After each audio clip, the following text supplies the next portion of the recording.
بسم اللہ الرحمن الرحیم۔ آپ حضرات کے سامنے پارہ نمبر 5 کا خلاصہ پیش خدمت ہے۔ خود بھی سماعت فرمائیے اور اپنے دوست احباب کو بھی اس میں شامل کیجیے تاکہ خیر کا اور اجر کا یہ سلسلہ جاری رہے۔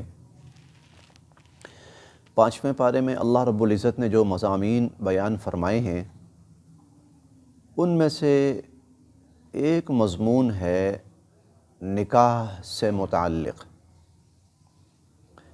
اور یہ چوتھے پارے کی آخری 1-2 آیات سے شروع ہوا ہے اور 5ویں پارے میں بھی یہ مضمون چل رہا ہے۔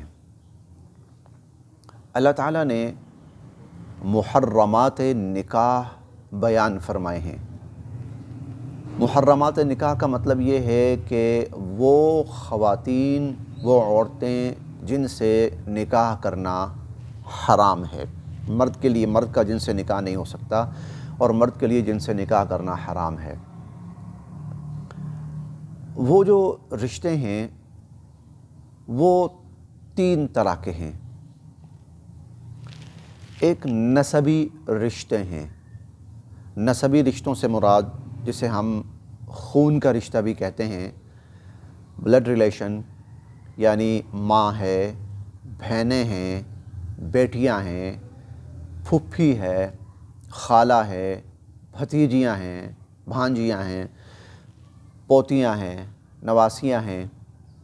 اسی طرح عورت کی طرف سے بھی آپ یہی رشتے سمجھ لیجئے، یعنی عورت کے لیے باپ سے، بھائی سے، بیٹے سے اور ماموں سے، چچا سے، بھتیجے سے، بھانجے سے نکاح کرنا حرام ہے۔ تو ایک یہ نسبی رشتے ہیں، ان سے نکاح نہیں ہو سکتا، مرد کا بھی نہیں اور عورت کا بھی نہیں۔ دوسرے جو رشتے ہیں وہ سسرالی رشتے کہلاتے ہیں۔ جب آدمی کسی خاتون سے نکاح کرتا ہے تو اس خاتون کی جو والدہ ہے وہ اس کے لیے ماں کا درجہ اختیار کر جاتی ہے، اور یہ ابدی حرمت ہے، یعنی اب کبھی بھی آدمی اس خاتون سے نکاح نہیں کر سکتا۔ اور اسی طرح جس خاتون سے نکاح ہوا ہے عارضی طور پر اس کی ہمشیرہ سے بھی نکاح نہیں ہو سکتا، لیکن یہ عارضی طور پر ہے، جب تک یہ عورت اس کے نکاح میں ہے اس وقت تک اس کی ہمشیرہ سے نکاح نہیں ہو سکتا۔ اسی طرح آپ لے لیجئے کہ جو بہو ہے اس سے بھی نکاح نہیں ہو سکتا، اور اسی طرح آدمی کی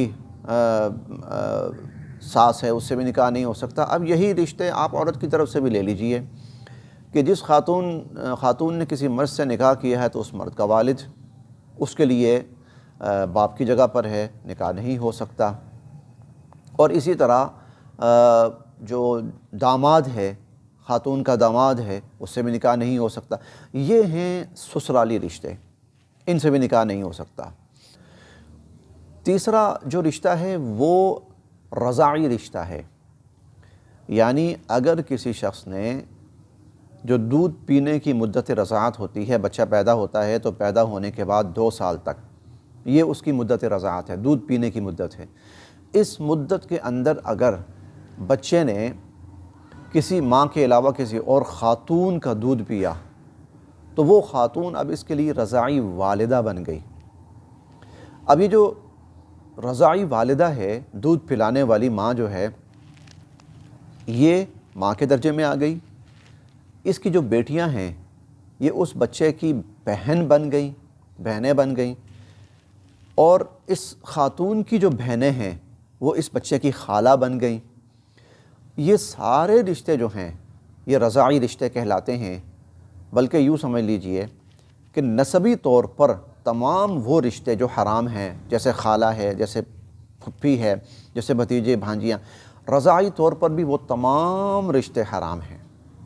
تو یہ مجموعی طور پر تقریباً 3 قسم کے رشتے اللہ تعالیٰ نے بیان فرمائے کہ ان سے نکاح حرام ہے۔ اس کے علاوہ فرمایا کہ آپ نکاح کر سکتے ہیں، لیکن نکاح کر سکتے ہیں 2 باتیں اور ارشاد فرمائیں، قابل غور باتیں ہیں خاص طور پر آج کے ماحول کے اعتبار سے۔ ایک تو یہ ہے کہ محصنات اور محسنین غیر مصافحین۔ نکاح کا مقصد کیا ہے؟ یا اللہ میں اس لیے نکاح کر رہا ہوں تاکہ میری عزت و آبرو محفوظ ہو جائے، تاکہ میں جنسی اعتبار سے گناہ سے بچ جاؤں، تاکہ میری آنکھ جو ہے وہ گناہ سے بچ جائے، تاکہ میرا کان جو ہے وہ گناہ سے بچ جائے، تاکہ میرا وجود جو ہے وہ کہیں گناہ کے اندر مبتلا نہ ہو جائے۔ اللہ تعالیٰ فرماتے ہیں نکاح اس لیے کرنا ہے۔ اور دوسری بات کہ تم ان سے نکاح کر سکتے ہو تبتغوا باموالکم، حق مہر دے کر، حق مہر دے کر۔ تو حق مہر یہ اللہ تعالیٰ نے لازمی قرار دیا ہے، اور دوسرا مقصد بھی بیان کیا کہ مقصد کیا ہو، آدمی عزت اور آبرو سے رہے، گناہوں سے محفوظ رہے، اور پھر رشتے بھی بتا دیے کہ یہ رشتے ہیں، ان سے نکاح نہیں کر سکتے، بقیہ جو رشتے ہیں ان سے نکاح ہو سکتا ہے۔ تو ایک تو اہم مضمون یہ بیان ہوا۔ دوسرا مضمون اللہ رب العزت کی طرف سے ایک ترغیب ہے، بڑی ہی خوبصورت اور بڑی ہی پیاری اور بڑی ہی حوصلہ افزا، اور وہ یہ ہے کہ ان تجتنبوا کبائر ما تنہون عنہ نکفر عنکم سیئاتکم وندخلکم مدخلا کریما۔ کوشش کرو کہ تم جو بڑے گناہ ہیں، جن کو ہم کبیرہ گناہ کہتے ہیں، کبیرہ گناہوں سے اپنے آپ کو تم بچاؤ۔ اگر تم اپنے آپ کو جو کبیرہ گناہ ہیں، بڑے گناہ ہیں، ان سے تم خود بچاؤ گے تو نکفر عنکم سیئاتکم، چھوٹے گناہ ہم خود ہی معاف کر دیا کریں گے، وندخلکم مدخلا کریما، اور ہم تمہیں بڑی ہی عزت والی جگہ پر اور بڑے ہی اکرام اور رسپیکٹ اور آنر والی جگہ یعنی جنت میں داخل کریں گے۔ یہ دو مضامین ہو گئے۔ تیسرا مضمون اللہ رب العزت نے اس 5ویں پارے میں تیمم کے حوالے سے بیان کیا۔ تیمم کیا ہے؟ اصلاً تو حکم یہ ہے کہ پانی سے وضو کرو اور پانی سے غسل کرو، پاکی حاصل کرو پانی کے ذریعے۔ خدا نخواستہ کوئی ایسی صورت پیش آ جاتی ہے کہ پانی میسر نہیں ہے، کہیں پر بھی میسر نہیں ہے، کوئی میل میل دور تک میسر نہیں ہے، یا پانی میسر ہے لیکن کسی عذر کی وجہ سے آدمی پانی استعمال کرنے پر قادر نہیں ہے، یعنی اگر وہ پانی استعمال کرتا ہے تو اسے شدید نقصان اور شدید خطرہ ہے جان کا۔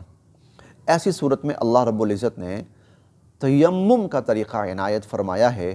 تیمم کا مطلب یہ ہے کہ پاک مٹی کے ذریعے پاکی حاصل کر لو۔ اب یہ سمجھ لیجئے کہ طریقہ کیا ہے اس کا۔ طریقہ بھی اللہ تعالیٰ نے بیان فرمایا ہے، فَامْسَحُوا بِوُجُوهِكُمْ وَأَيْدِيكُمْ مِنْهُ، کہ طریقہ یہ ہے کہ پاک مٹی ہو، ہاتھ مارا ایک دفعہ اس پر، ہلکا سا ہاتھ جھاڑ کے چہرے میں اس جگہ پہ وہ ہاتھ پھیرنا ہے، وہ مٹی والا ہاتھ جس جگہ کو ہم دھوتے ہیں اس جگہ پر پھیرنا ہے ایک دفعہ، اور اس کے بعد دوبارہ ایک دفعہ یہ ہاتھ مٹی کے اوپر لگا کر جھاڑ کر بازو میں جو جگہ دھونی ضروری ہے ان جگہوں پر وہ مٹی والا ہاتھ پھیرنا ہے، دونوں بازوؤں پر۔ وضو اور غسل دونوں کا یہی تیمم ہے۔ غسل کی ضرورت پیش آ گئی تو بھی یہی طریقہ، بس صرف یہ، اس میں کوئی کلی نہیں ہے، کوئی ناک صاف کرنا نہیں ہے، کوئی مسا نہیں ہے، کوئی پاؤں نہیں ہے، کچھ بھی نہیں، چہرہ اور بازو۔ وضو اور غسل دونوں صورتوں میں اگر پانی نہ میسر ہو یا پانی استعمال کرنے پر آدمی قادر نہ ہو تو تیمم کرے، اور تیمم کا یہ طریقہ ہے۔ ایک چوتھا مضمون جو بڑی تفصیل کے ساتھ اور اس سپارے میں بار بار استعمال ہوا ہے، وہ اللہ تعالیٰ کی اطاعت اور اللہ کے رسول صلی اللہ علیہ وسلم کی اطاعت ہے۔ یہ ہر شخص پر لازم ہے۔ یا ایھا الذین آمنوا اطیعوا اللہ واطیعوا الرسول، اے ایمان والو تم پر لازم ہے کہ تم اللہ تعالیٰ کا حکم مانو، جو حکم اللہ دیں، اور اطیعوا الرسول، نبی کریم صلی اللہ علیہ وسلم کا حکم مانو، جو حکم نبی صلی اللہ علیہ وسلم دیں۔